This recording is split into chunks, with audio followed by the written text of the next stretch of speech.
आप देख रहे हैं जय भारत टीवी। हक हमारा नौकरी, हक हमारा नौकरी, हमने यही ठाना है, नौकरी लेकर जाना है। अच्छे दिन जब आएंगे तभी यहाँ से जाएंगे। हम क्या चाहते नौकरी, हम क्या चाहते नौकरी, हक हमारा नौकरी, हक हमारा नौकरी। नियुक्ति की मांग को लेकर, क्योंकि सामने लोकसभा का चुनाव है, क्या ये वक्त ऐसा है कि जब सरकार जो अभी तक नियुक्तियां जारी नहीं हुई थी अलग अलग विभागों में, आप देखेंगे कि सड़कों पर ऐसे में वो बेरोजगार युवक जो प्रशिक्षित हैं उन्हें एक मौका है, उनको एक आस है कि लोकसभा चुनाव से पहले सरकार जब चुनाव में जा रही है, क्योंकि इन्हीं लोगों का वोट चाहिए, तो क्या इन लोगों की बात इस मौके पर सुनेगी सरकार। डीएलएड के तमाम जो प्रशिक्षित बेरोजगार हैं ये धरने पर बैठ गए हैं आज से ननूरखेड़ा में, और पिछले दिनों सड़कों पर भी बड़ी संख्या में यही युवा उतरे थे। और लेकिन सरकार से इनकी मांग यही है कि लंबे समय से जो विज्ञप्तियां हैं वो जारी नहीं हुई हैं। ऐसे में इन लोगों ने जो पढ़ाई की, जो कोर्स किया, उसका फ़ायदा क्या होगा अगर समय पर इनको नौकरी नहीं मिलेगी। शिवराज रावत है हमारे साथ, जो कि अध्यक्ष हैं इनके संगठन के।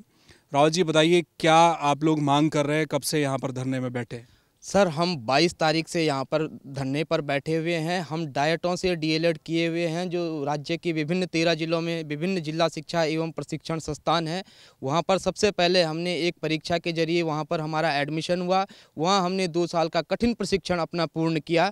तो आज हम नियुक्ति की मांग कर रहे हैं, क्योंकि डायटों से सरकार ने हमसे कोर्स करवाया है और हम चाहते हैं कि आचार संहिता लगने से पूर्व, लोकसभा चुनाव से पूर्व एक नियुक्ति हमारे लिए आ जाए, और इसीलिए हम यहाँ पर धरने पर बैठे हुए हैं। शासन प्रशासन हमारी किसी भी मांग को नहीं मान रहा है। हम लगातार शासन प्रशासन से, मंत्री जी से बात कर रहे हैं, लेकिन हमारी किसी भी मांग को नहीं माना जा रहा है और किसी भी प्रकार की विज्ञप्ति जारी नहीं की जा रही है, और नहीं हमें कोई ऐसा आश्वासन दिया जा रहा है कि आप लोगों के लिए आदर्श आचार संहिता से पूर्व कोई भर्ती निकलेगी।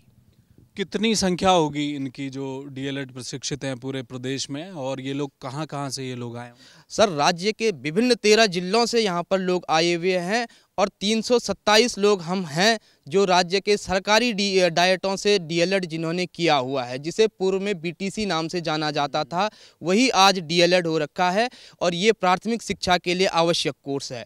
तो हम लोगों की जो डायटों से किए हुए हैं इनकी संख्या अभी 327 है, और अन्य राज्यों से भी कई लोग हैं जिन्होंने किया हुआ है। तो हज़ारों में अभी संख्या हमारे पास मौजूद है प्रशिक्षितों की, और वो मांग कर रहे हैं कि राज्य के जितने भी खाली पड़े हुए प्राथमिक शिक्षा के पद हैं उन पर इनकी शीघ्र अतिशीघ्र नियुक्ति की जाए।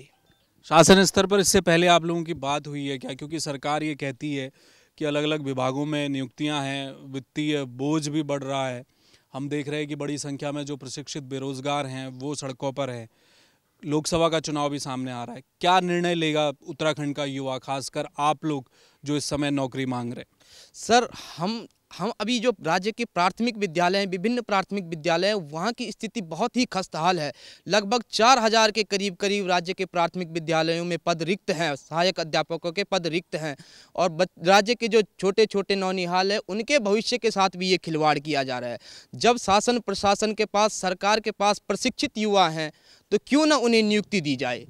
अब अगर सरकार हमें नियुक्ति नहीं देती है तो जो ये हमारा अभी तक शांत प्रिय धरना है ये उग्र रूप भी ले सकता है, और हम अपनी मांगों को मनवाने के लिए किसी भी हद तक जा सकते हैं। ये शासन प्रशासन को हमारी ओर से एक चेतावनी है, स्पष्ट चेतावनी है कि अगर आदर्श आचार संहिता से पूर्व नियुक्ति नहीं निकलती है तो हम उग्र रूप भी अपने आंदोलन का ले सकते हैं। चलिए, तो देखिए तमाम बड़ी संख्या में युवा हैं जो प्रदेश भर से उत्तराखंड देहरादून पहुंचे हैं राजधानी में, और इनकी मांग है कि आचार संहिता से पहले, यानी कि जिसमें कि अब बहुत कम वक्त बचा है, मार्च के पहले हफ्ते के आखिर में आचार संहिता लागू हो जाएगी, क्या इतने कम समय में सरकार इन युवाओं को ये तोहफा दे पाएगी? क्योंकि जिस तरह से न केवल उत्तराखंड, यूपी, बिहार, कई जगह पर जहां कहीं भी भाजपा शासित राज्य है वहां युवा नाराज है। यूपी का तो इतना बड़ा मामला सामने आया जो पेपर लीक हुआ, उसके बाद बड़ी संख्या में युवा सड़कों पर है।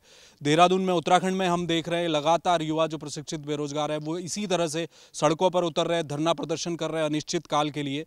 तो ऐसे में आने वाले समय में जब उत्तराखंड की 5 लोकसभा सीटों पर क्लीन स्वीप करने का दावा सत्ताधारी दल कर रहा है तो उनको इन युवाओं को बाईपास कैसे करना पड़ेगा, ये बड़ा सवाल है। कैमरामैन मयूर उपाध्याय के साथ हेमवट, जय भारत टीवी।